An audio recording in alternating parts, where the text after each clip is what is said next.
No to Camille Villar. Bakit? Alam mo, sa akin, sinabi ko na to dati at sasabihin ko to ulit at gagawa ko ng video tungkol dito.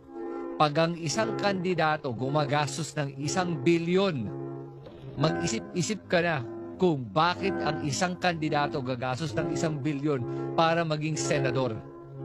Parang atat na atat, parang gusto maging senador. At bakit kaya?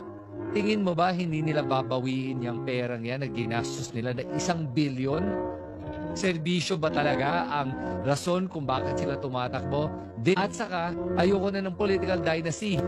Generalidad na ganyan ang conclusion, dahil generalidad na ganyan ang katotohanan at dahil generalidad ng ganyan din ang nangyayari, ngunit di sa lahat ng aspeto o sa iilang tao. Una niyan dahil sa ayaw maalis ang legacy. May legasyang di maganda, mayroon namang maganda. May tunay na mayayaman na tumutulong ng bultuhan ng walang inaasahan. Minsan iilan sa kanila gustong pumasok sa politika upang higit na makatulong o kagalakan o pangarap din lang maging opisyal ng bansa.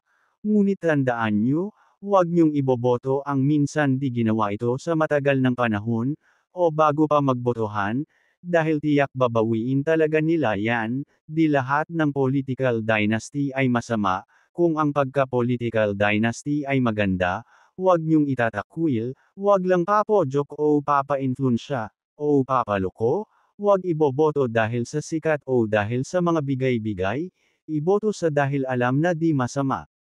Sa panig ng mga Villar, sino ba sa tingin niyo ang napatunayan o isinakdal na nangurakot? Wala kasi akong nabatid.